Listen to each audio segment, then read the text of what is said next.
This is the Greg Bedard Patriots Podcast with Nick Cattles.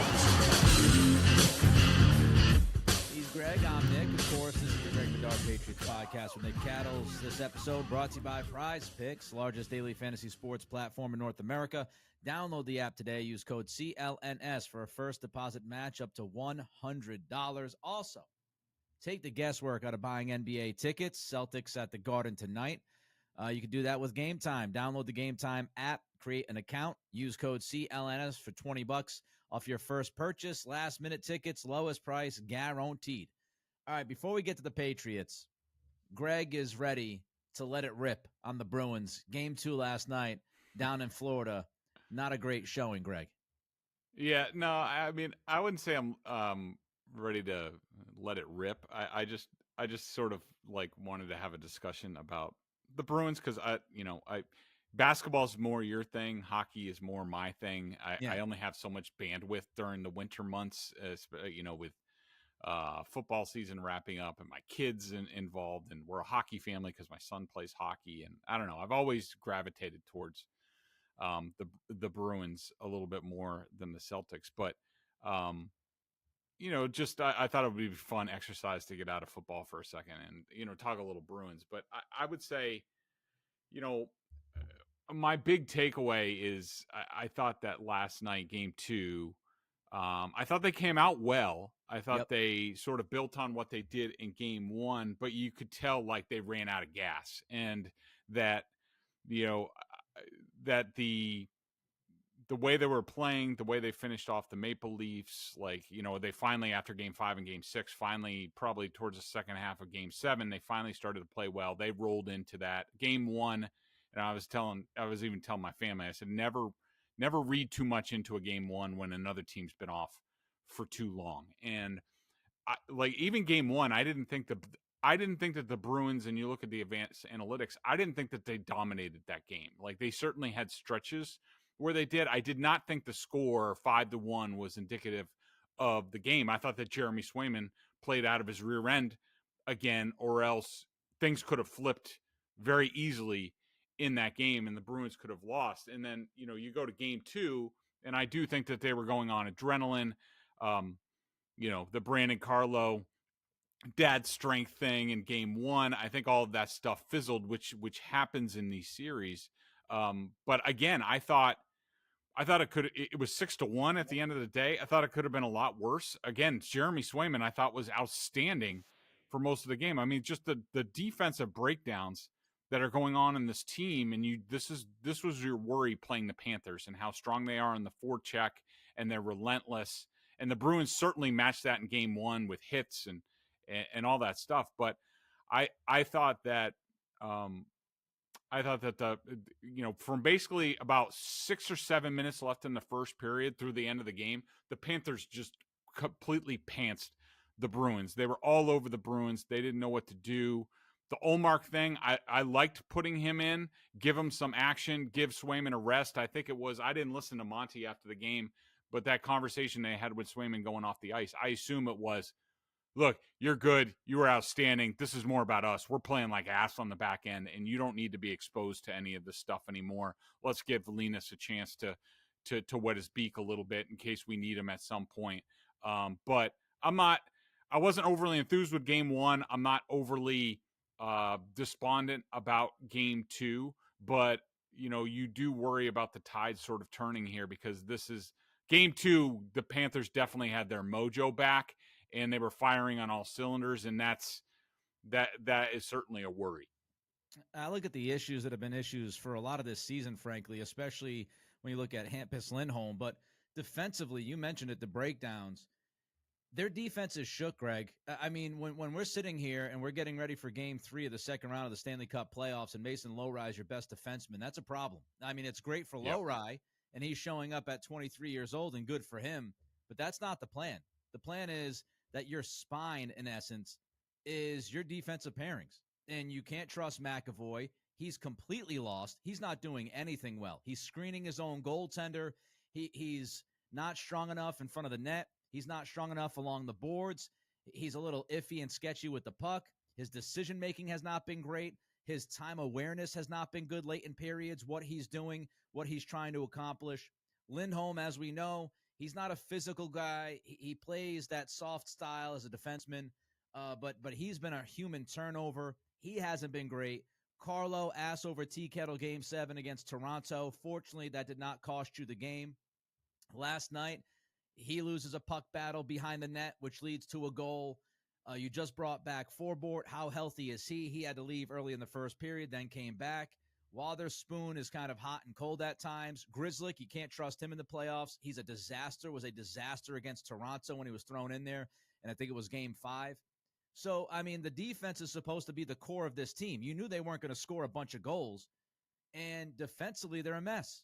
And the one thing that really jumps out at me is as soon as they get the puck on the stick, they're trying to get rid of the puck.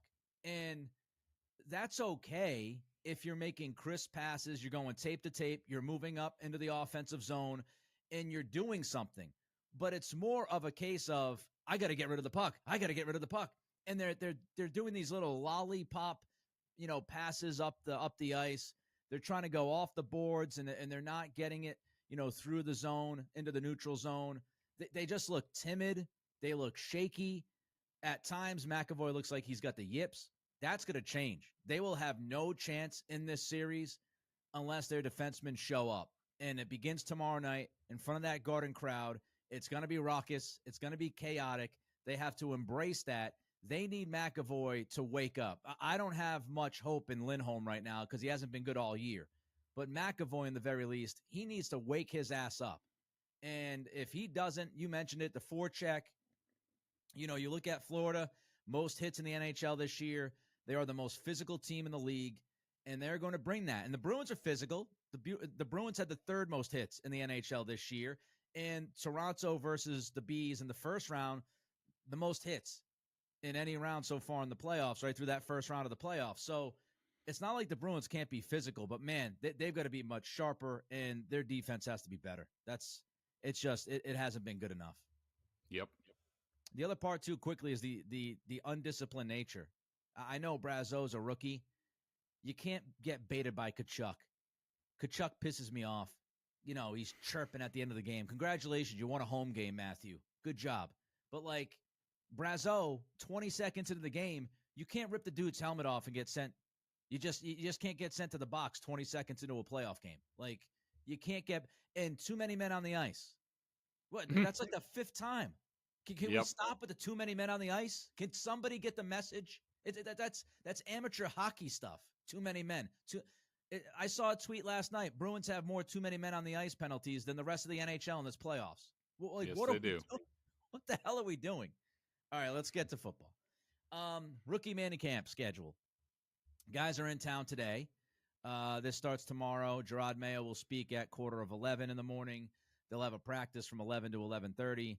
Media is then at noon. Just overall, right? Big picture, Greg. What is the point of rookie minicamp? Not much. It's just it's basically orientation for the rookies, and that's certainly important. But as far as I'm sure Patriots fans are out there chomping at the bit, how does Javon Baker look? Does he have a connection with Drake May? I was talking to a former NFL offensive coordinator today, and I was mentioning about the rookie camp, and a couple of things that he said. He's like, I'm surprised they even open this up to you guys. It's just really, it's about getting the guys out there. I will say one of the advantages that the Patriots have, and they're going with sort of the Packer method of doing things in this area, along with many others that we've talked about in the past. I want to say they've signed 20 to 25, and I'm sure we don't even know all the names. Not only undrafted free agents, but tryout guys. That's not the Patriots, in my recollection, and this could be wrong, but first of all, Belichick didn't often open up rookie camp to us because, he doesn't want us out there judging these guys when it's really, it's like college orientation. Right. You're just seeing where to go, where am I staying? You get, a taste of the playbook. Nobody's nobody's making any judgments off anybody, and I'm sure that some in the media will be making some sort of judgments, and that's something that I will not be doing. I'm generally looking at these guys just to see what they look like in shirts and shorts, how they do some of the basic things. I remember rookie minicamp when Sony Michel was drafted, and I do remember coming away from that thinking, that's all there is. Doesn't really strike me as a first-round running back type, and that's sort of held for the rest of his career. Now, just those sort of snapshots, you're just looking to see, like, does the guy pop? Especially the higher draft picks. You're like, all right, does this guy pop? A first-round running back should pop.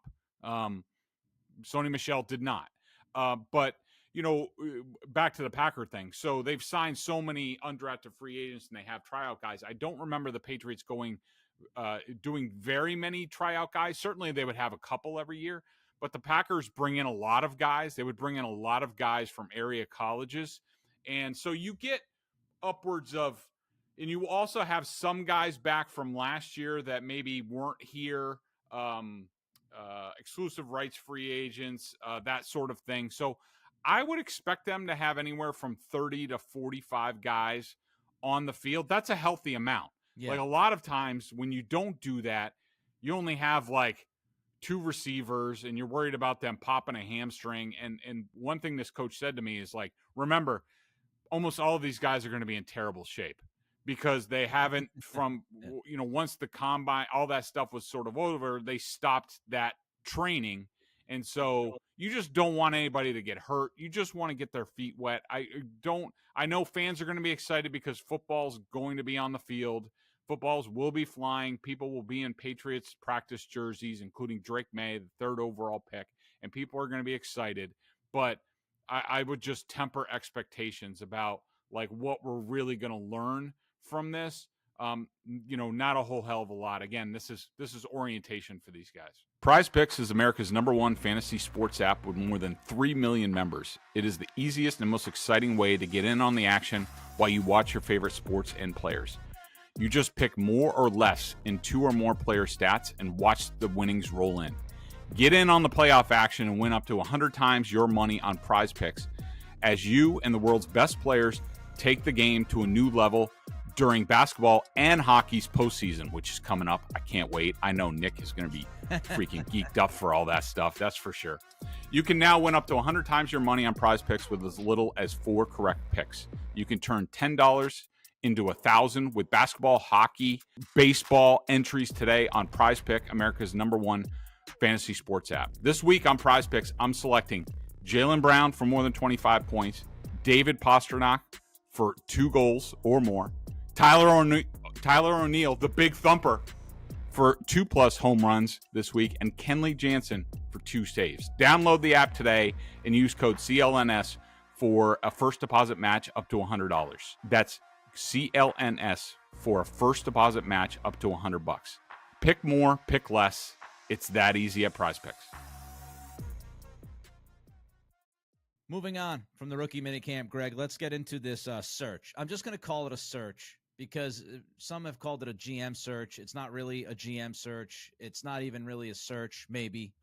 It is what it is. But here's the latest from Bedard buddy Burt Breer. Lots of B's. The title. We know the title. It has been registered with the NFL. EVP, Executive Vice President of Player Personnel. And Burt then followed that up with another tweet. I don't know how many people saw this one, but this was the more important one. Mayo and Wolf will both report to ownership. And specifically this role, the EVP of Player Personnel, will have final say on the 53-man roster and will have oversight of the cap, analytics, etc. First, just your thoughts, Greg, on Burt's reporting yesterday.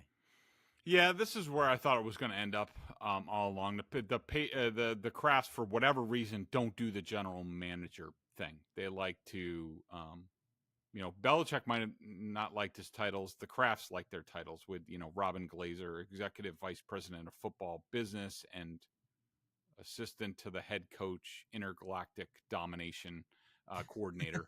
Her titles. So it's nice that the person who's actually in charge of picking the players, so we are led to believe, will actually have a title that's at least on the same level as Robin Glazer. So, that's nice. I always thought it was going to end up here. I think the Patriots needed to get back to this. They need somebody in charge of personnel, and I like how they're divvying it up. Some might make fun of this a little bit. I think there have been other organizations. I forget who it was, maybe the Eagles or the Chiefs, but they called it like a triangulation of power, sort of thing. So ownership, head coach, director of player personnel, that sort of thing. But I think it's good. I will just be interested to see if they allow people to do their role, or things, bleed into each other. Like how much. One of my overarching fears for this team is that Mayo, with his relationship with Robert Kraft, is going to be able to curry favor with ownership and delve into personnel. Like, I really like this guy, but Elliott doesn't. Like, that's one of my big fears. I've seen it happen in other organizations. I just hope the Patriots aren't a clown show like that. I'm so glad you brought that up. I did my podcast earlier today, and one of the things that jumped out at me was Bert's reporting that both Mayo and the new EVP will report to ownership. Now, I'm not going to sit here and be naive. Of course, coaches speak to owners. Of course, there are those conversations, but I would like more specifics regarding that. Like, is Mayo talking to ownership about things that are under the coaching umbrella? Or is he going to, and you just mentioned it, Greg, go to ownership and be like, oh, man, I love Elliott, but Javon Baker just doesn't get it. He just doesn't get it. We now we don't have a guy who can play the X, who can actually, make plays. If that's the case, that could cause some major issues. So I would love more specifics regarding Mayo's relationship to ownership and what the reporting has to do on his side. I'd like to know that, because I have some of the same concerns you have. Yeah, I mean, especially Nick, when it comes down to, the 53, and that surprises me a little.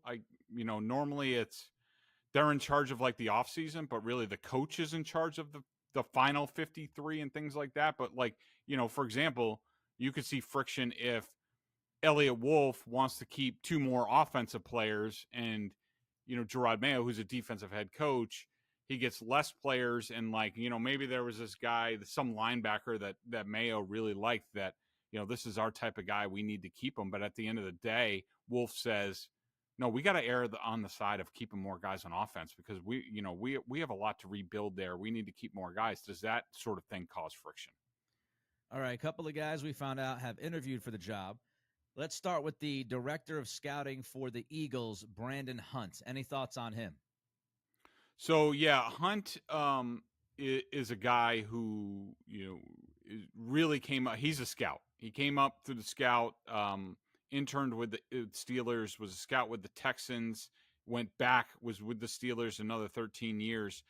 It was interesting.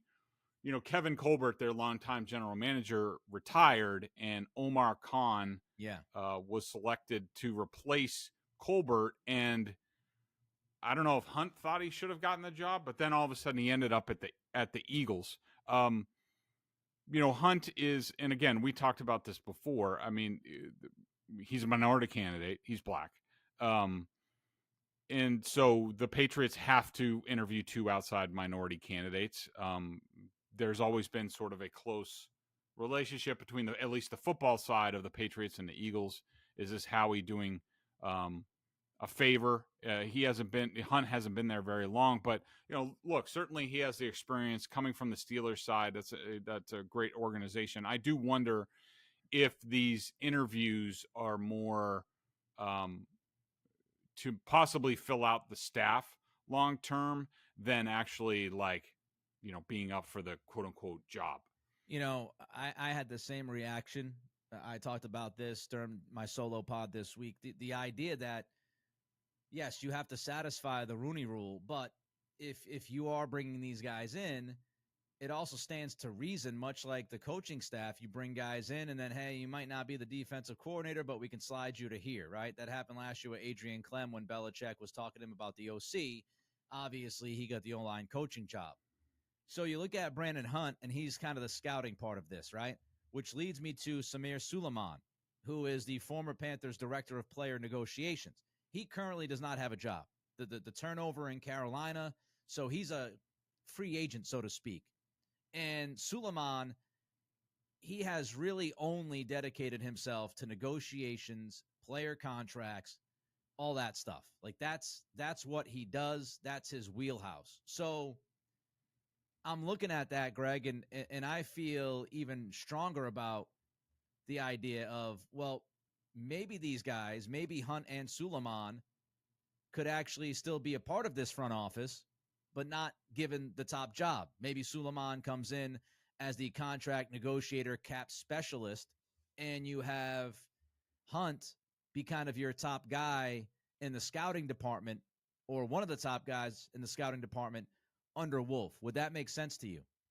Yeah, 100%. I think, and we've talked about this in the past. One of my big critiques of at least Bill Belichick, the end of Bill Belichick, is that I thought that they were not proactive like other teams at figuring out, doing cap tricks, basically to maximize the cap. They stopped doing that. Their negotiations were notoriously rough. I thought they left a lot on the table as far as moving money around and things like that. And getting a real cap person, sort of like a lawyer always did it for the Patriots, getting a real cap person in here who's been in the middle of it, to me would be another weapon for them to use to modernize the football side of the New England Patriots, which I think was needed. And I will say that, Suleiman, he really made his bones with the Carolina Panthers. Of course, we know about, Dave Tepper coming in as owners. One of the guys, and I'm sure part of the reason that he's here, a guy that we've talked about in the past, Pat Stewart, who grew up with the Patriots, but then went to the Eagles but ended up was with the Panthers for a while. And Pat Stewart's been back for a year or two. I'm sure that Pat Stewart is a guy who pointed out, like, you need to talk to this guy. Like, he's really good. He got in a crappy situation in Carolina, but he is extremely sharp. He's really good, hardworking, all that kind of stuff. And so, could I see both these guys, Hunt and Suleiman, ending up with the Patriots in short order? Probably at least one of them. I say Suleiman has the strongest odds. We'll see about Hunt and how things shake out with the rest of the staff as far as who's retained and stuff like that. But yeah, I would say there's a good chance of that. The Pat Stewart link is a very smart link as well that you just made. And we also should point out that Hunt and Suleiman worked together for a long time in Pittsburgh. So I would imagine they know each other, and they know each other pretty well. So if you're bringing in outside people, you have Suleiman who knows Stewart. You have Suleiman who knows Hunt. They work together for a long time. A little bit easier to bring those guys in from the outside than some randos. So I think that's absolutely something we should look at. The Celtics have vanquished the Heat and are now on to the Eastern Conference semifinals, where they will have home court advantage again. Who wouldn't want to be at TD Garden to soak in the great atmosphere there? Well, GameTime is an authorized ticket marketplace of the NBA, which makes getting playoff tickets even faster and easier. Prices on the GameTime app actually go down the closer it gets to the tip-off. Killer last-minute deals, all-in prices, views from your seat, and the lowest price guarantee. GameTime takes the guesswork out of buying NBA tickets, and it's super easy.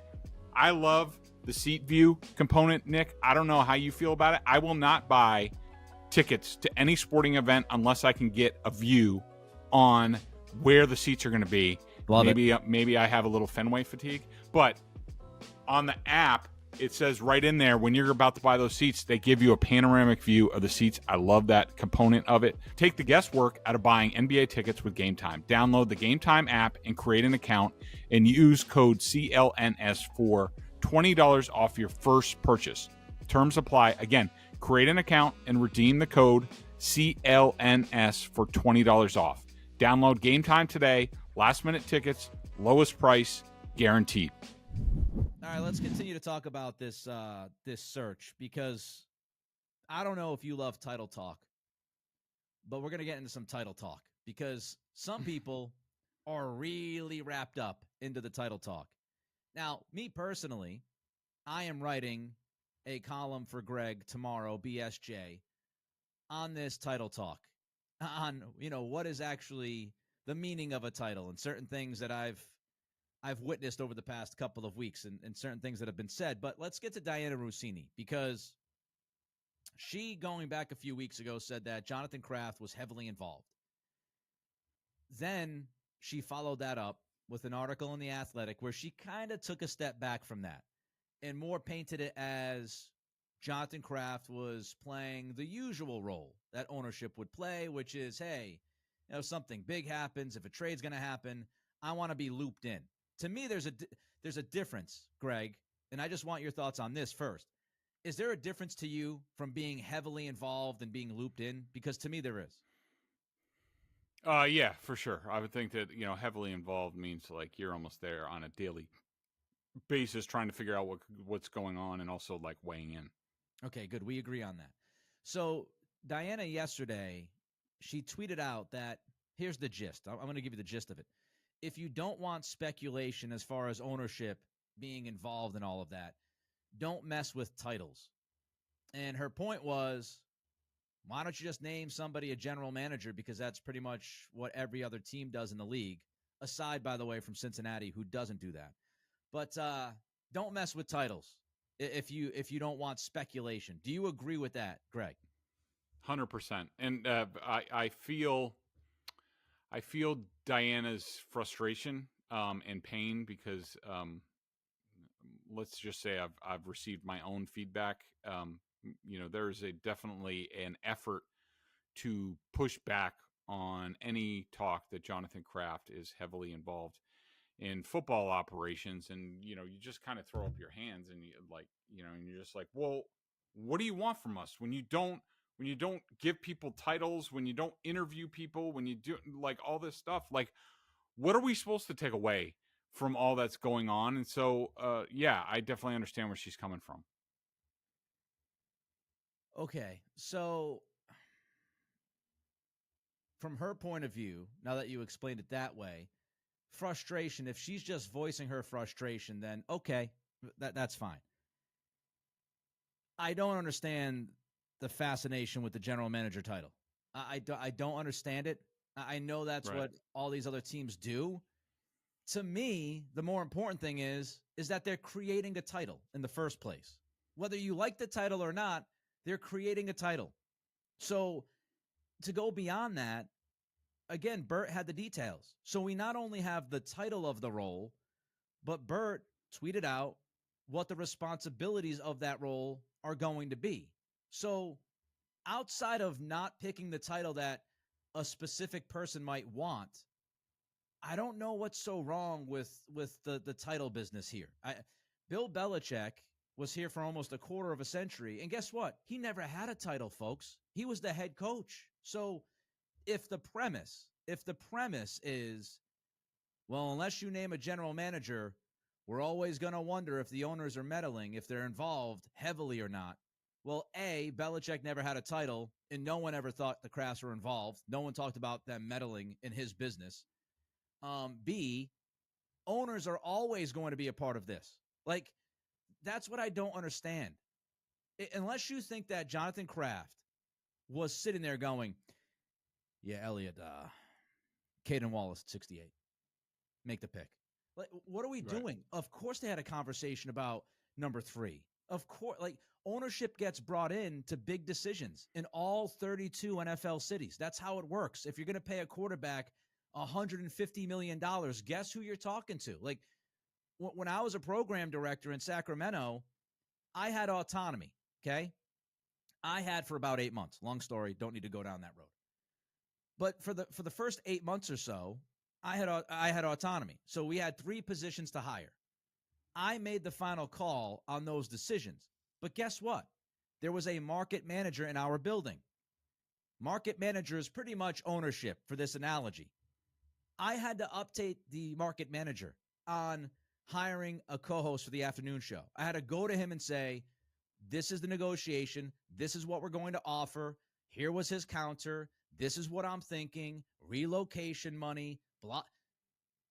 You're going to loop the top person in. Greg runs BSJ. I can guarantee you before John Corrales puts some kind of big column or big idea up or whatever, he's going to pass it by Greg if there's any controversy. Like that. That's how this works. So I just don't really understand fundamentally what the big issue is here with the Patriots. Oh, they didn't use general managers, so there's got to be something shady afoot. I don't know, man. I get that. I get that point of view, but from, being in it and probably having a similar experience to Diana, I think all I could say is, like, I think she's getting chirped by certain people. And probably has heard it more than a few times considering her strong reporting. And let me also point out that, like, when you talk to people around the league, and I think Giardi's writing a column on this for tomorrow. I may post it today. I'm not sure if I'm going to have time, or it'll be up first thing tomorrow, sort of his NFL notebook, and it's going to look at this search. And I haven't read it yet, but from what I understand, because Giardi did run some things by me, as you said, there are a lot of people, a lot of executives around the league who don't like Johnathan Kraft. They think that he's heavily involved, that, in all that stuff. And I think that Diana has relayed some of that stuff, and she's getting a lot of pushback from people that you would expect with the Patriots. And I think she's just frustrated with, like,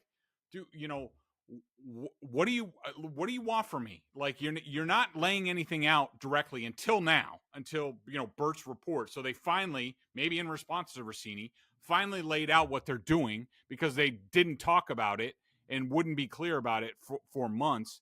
And they do it ass backwards, where they don't do the interviews in January and just hire Elliott Wolf after interviewing people once you fire Bill Belichick. And so I think there's just frustration. I think, to me, I read that as her bubbling over, like, hearing it from enough people being like, all right, fine, I get it. But, like, if you don't want this criticism, you don't want this stuff out there, how about you be clear and lay out your plan, like, as soon as you fire Bill Belichick? So here's a couple things. And this is one of those things where I wish you and I were doing a radio show for 3 or 4 hours, because I think we could get a lot of meat off this bone. But here's what I would say. And I tweeted this last night. I understand the frustration now that you explain it from a writer's point of view. I get it. And if that's what she's saying, I understand the frustration. Okay. But if I'm the Patriots, and I don't want to sit here, I got my Patriots hat on literally right now, but I don't want to sit here and be like the Bobo and defend them at every stop. But number one, if I'm the Patriots, I go, wait a minute. Just wait a minute. From day one, Robert Kraft told you ownership's not going to be involved. He was asked about it. He answered it directly and said, we're not getting involved.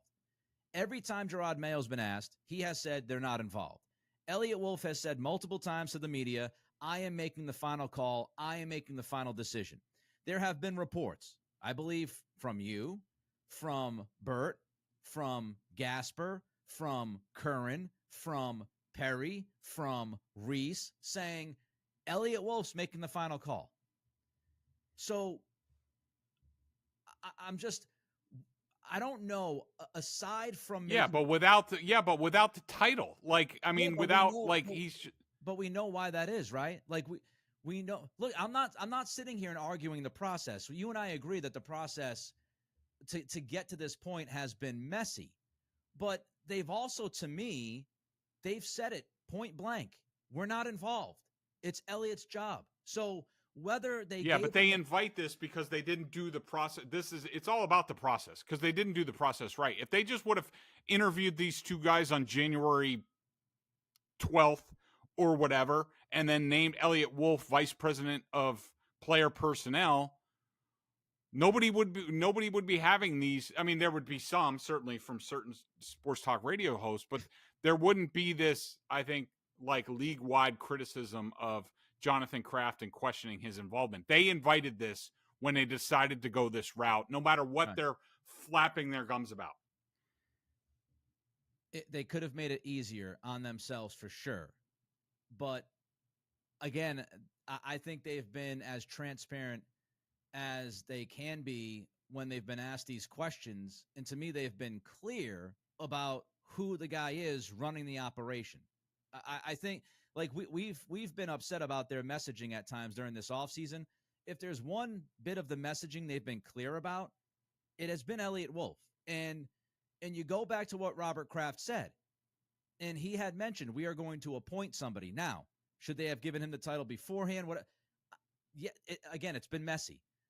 But if you go off of what Kraft said at that introductory press conference with Gerard Mayo, he said, we're going to appoint somebody before the big decisions are made. You will know who that person is. And we will also talk to outside people. So that's exactly what happened. They appointed Wolf. Wolf, by all reporting that we know of, ran free agency, ran the draft, and now they're looking at external candidates. So I understand that it was a messy process and they could have done a better job of it, and that would have alleviated a lot of headaches, especially for the media. But my point of view, just looking at this, is they've said what they were, they've done what they said they were going to do, even though I don't necessarily agree with the layering of it or the prioritizing of it. They've done what they said they were going to do. And so this Johnathan Kraft thing, which is the next part I want to get to, look, it's rather obvious. I don't know Johnathan from a hole in the wall. No clue. By the way, he's on the TKO board. I love the WWE, Johnathan. If you're listening, I'd love to get a job in the WWE at some point in my life. I don't know, I don't know him from a hole in the wall. From what I gather, and you know him somewhat, and you talk to people more than I do, so maybe you can confirm this or deny it. It seems to me, watching him like during the dynasty and stuff and picking up things that you've said and what I've read, he could be a little bombastic, and he could, some people might not love his approach with certain things. Yeah, I would say that I think he's very smart. He's very good at what he does. I do think he's chilled out a little bit over the years, but he is, I wouldn't say that he has great interpersonal skills, and certainly in a business setting he does, but as far as the football side of things, I think that he rubs a lot of people the wrong way in the league in football, and that's part of the issue for him. All right, so this is what I want to ask you as a journalist, and I think people that listen and watch us will be very interested in this. In your process, when you're writing something, the thing that sticks out to me, like the Wickersham article, and it was also, I think, Jeremy Fowler and Van Natta who helped them with that, if I remember correctly. Yep. Those three guys came out with that long piece. This entire Johnathan Kraft Wizard of Oz narrative that is never going to be disproved unless we have surveillance and wiretaps and contracts written in blood for people. You can never disprove it. This entire Wizard of Oz idea stems from that article. So my question to you as a journalist, you just told me Johnathan rubs people the wrong way. Not everybody, but people. He's not really well loved within the league. To me, when I read something like, and let's be honest, those three reporters are great at what they do for ESPN, but that specific piece of the article was pure speculation from people in the building. It was not confirming something and saying, this is what's happening. It was people in the building are thinking that if Belichick is gone, Kraft and Glazer want to take over the football ops. That's the gist of it. So what I have to ask you is, as a reporter, Greg, when you're writing something like that story and you get somebody or a couple of people telling you, yeah, well, we think, Kraft and Glazer, we think they want the football ops. How much do you weigh the person that's talking to you, their personal feelings about who they're telling you about? You know what I mean? Like, so if that somebody doesn't like Johnathan Kraft, or he rubs people the wrong way, could some of this stuff just be people who don't like him, who are, paranoid about him wanting power, throwing it out there? That's what I wonder. Yeah, I mean, I certainly I can only speak from, the way I do things.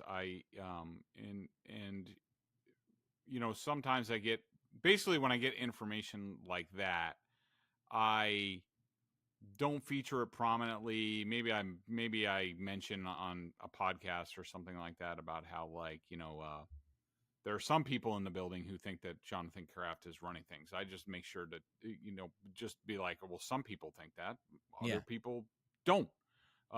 So you're just giving, all right, some people think this, but there's another side of the coin to this thing. But that's certainly anytime you write something, you try to look at the biases, your history with the source. And, and I will say that especially a lot of young journalists, that haven't, don't have a ton of experience or haven't, gone through different things and, come up a certain way in this business. I think a lot of them just take the most salacious quote. So a lot of times it's one source. You get this in a lot of the, below the newspaper, sort of like the blogs and things like that. They'll get one person that tells them that, and they'll be like, source, blah, blah, blah. Like, no, one source doesn't mean anything. And you definitely have to think about all that stuff. I think it's interesting because it's very similar to what you came out with. And at the time, you got a little bit of heat, and there was pushback on it about Jerod Mayo rubbing some people in the building wrong. And one of the questions I believe I asked you at the time was, you can't tell me who is saying this to you, obviously, because that's how this works. Scouts and execs and sources and people in the building, and they want anonymity if they're going to give you some dirt, just how it works.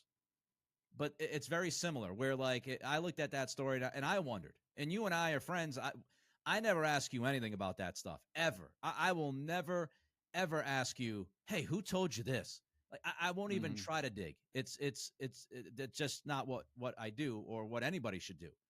But I got to tell you, I did wonder, and I think I asked you at the time, like, I did wonder, okay, is this Joe Judge saying this about Jerod Mayo?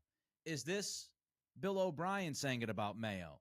Because the one thing we always got to remember, sources leak information for a lot of reasons, and at least some of the reasons, some of the time, is their own agenda. So I just, the way I look at it is, when you have all of this reporting that says Elliot Wolf is making the decisions, making the final calls, versus the one report from ESPN where it was really speculation from a couple of people in the building, I'm going to take the vast majority of the reporting, who are telling us that Johnathan Kraft is not scouring scouting reports. He's not running football ops. So that's just what I would say. All right, I want to continue this. I mean, I'll just say this to sort of have the last word on this. And I've reported, I would say my reporting on this subject has been more towards ESPN. Now, I don't think that Johnathan is,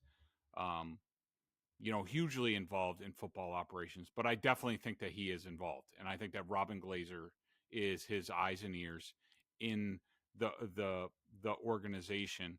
And, but I don't know if I necessarily have a problem with that. And, I'm more worried about the coaching staff and things like that and how they come together. And, it's like, in my reporting on Mayo, which I 100% stand behind, and I think we ended up talking about it. I mean, I forget the exact number, but at least 5 to 7 people, different people in the organization, told me that stuff. Nobody else, the only person who has come out against that is Mayo himself. I've not heard from one other subject around the Patriots that has said, Greg, you got that wrong, because it's 100% true. The other thing I wanted to make a point about, the reporting about Johnathan and all this stuff. If I were you, I think you also have to look at the atmosphere that we are in now with the Patriots media. How many people are aligned with the coach? How many people are aligned with ownership? I would say, taking things as gospel from multiple people, even though they're on the Patriots beat, I'm not saying it's wrong. I'm just saying that this is sort of the honeymoon phase. the new coach, the new ownership in charge, like somewhat, now that Bill's removed. I would just say, like, I think it's a weird time, and there's been too much of the same reporting going around, and that bothers me. I could understand that. What I would say, though, to push back on that is, why should we listen to the one lonely voice? Because there's two sides to that coin, right? Like, to me, I trust Mike Reese. I think, Tom Curran has had some really, really, really good reporting over the last few months. Of course, people can look at that and say, well, Tom's got the bat phone to ownership. You can read that into it if you'd like. Certainly, Gerard Mayo worked at NBC Sports Boston. He worked with Phil Perry. He worked with Tom. I'm sure people have made those connections. We're not like, ripping the curtain open, look what's behind this. They know they had a work relationship, and they're probably friends with Gerard. And I think, to Curran and Perry's credit, they have brought that up, that we've worked with him. We do think he's a friend. Curran's been doing it a long time. And, I just, the pushback is another interesting part of it, because you can paint that different ways as well. Like, you could look at it and say, well, there's a lot of pushback because the Patriots don't want people to really know what's going on in there. They want to make sure that, they're getting the message out there that Kraft's not running football ops. The other side of it could be they're sick of it, that they just went through 24 years with Bill, and because there's a massive change in the organization, maybe they feel that people are leaping to conclusions, and they, A, want to clear their name of certain things, B, want to make sure that Elliott Wolf is the one that is taking the accountability if he is indeed making these football decisions. So it's very layered. Like I said, if it was a 3-hour show, we could go on, 4-hour show. It's very layered. A lot of it is journalistic stuff, but just big picture, I think there's always reasons why people write what they write. That's how the world works. So it really depends on why the pushback is happening. It could certainly be Kraft, just trying to cover up and saying, screw these people. They don't need to know what we're doing. And, this is how we're going to run our business. And we'll just tell them that Elliott's doing this and that's the way it's going to be. Or it could be, man, I'm sick and tired of hearing at every stop. I hear radio shows screaming and ranting and raving about how Johnathan is running the football operations. We have to go on the attack. We have to push back on that. I would also understand that side of it as well. Yeah. One final point, and let's move on from this. The other possibility is that, and you could see how this, whether it's the dynasty or the roast or whatever, Robert in his elder stages is very sensitive to what's being said, also about his Hall of Fame candidacy and all this stuff. And that if Jonathan's being pushed as sort of the Wizard of Oz behind the curtain type of thing, that he's actually running things, and the father is hearing about this stuff, and and his ego and all this stuff, is that part of the pushback. Yeah. That they know internally how sensitive Robert is to all this stuff, and they are quick to squash anything that might usurp Robert's power or the perception that he's not in full command of the New England Patriots at this time. Certainly a fair point to be made, and a reasonable question to ask. And here's the thing: we'll probably never know. But let's keep with the title stuff quickly, because I did want to look at the other side of this, which is, if Wolf is promoted, Greg, what do you think happens to his director of scouting position? Does it get eliminated? Does somebody else move in there? What happens? I would think if he's in charge of that, I think that they will go to a more, and I'm just looking up the Packers model. I don't really, I'm not too big on titles, except, below the, below the top ones. Like all I really want is a freaking head coach, an offensive coordinator, defensive coordinator, somebody who's the de facto GM, whatever that title is. Like, I don't really care. Because, you figure that stuff out. But like with the Packers right now, Russ Ball is the executive vice president, director of football operations. Is that going to be the Elliott Wolf? And then you have, where is, what's his name? It's not there. But anyways, player personnel. So Gutekunst is the general manager. They have player personnel executive, director of college scouting. Like, they'll figure that out. It's just, how Elliott wants to align things. I don't think we'll see what happens with Matt Groh. But I think, you have Pat Stewart involved. You have Alonzo Highsmith involved. Could other Packers people come? It's possible. Could people be on the out here aside from Groh? Could be, but you also have to look at, normally these guys leave, like say Cameron Williams is an up-and-comer in the Patriots organization. Is he going to get plucked by somebody? Does he have any relationships? Does he have a relationship with Nick Caserio? Normally those guys go with guys who used to be here, who have now risen to power someplace else. But with what's gone on with the Patriots, that hasn't happened a whole lot in recent years. So we'll have to see how it all shakes out. All right, last question for you about the title thing, and it has to do with Matt Groh. This might not mean anything, and we got some BSJ member questions we're going to get to, too, a couple of those. But anything to read into that this title is EVP of player personnel, Executive Vice President of Player Personnel. Meanwhile, Matt Groh holds the Director of Player Personnel title. Anything to read into that? Could Groh be not long for this organization? So say this again. What's the tell? What sort of made you question? So I was just wondering because it sounds very similar. You have the Executive Vice President of Player Personnel, which is the new title, and Matt Groh is the Director of Player Personnel. Of course, the director could always report to the EVP, but it's pretty close in title, and I wonder if that means, hey, we're just going to move Groh to a different title and role, or we're going to get rid of that Director of Player Personnel, and we're also going to get rid of the person who's been in that spot. Yeah, I just think they're going to come up with a whole bunch of new titles, and like I was talking about with the Packers. So we'll see how it all shakes out. But like I remember for a stretch, Elliott Wolf and I think it was Alonzo Highsmith. It might have been Reggie McKenzie. Basically, had risen to the point where they were like right below Ted Thompson, and Ted basically made them. I think they were both Director of Player Personnel. What the hell does that mean? What is Director of Personnel? So that's what I mean. Where these titles are like a bunch of crap, and nobody. Yeah, I don't know.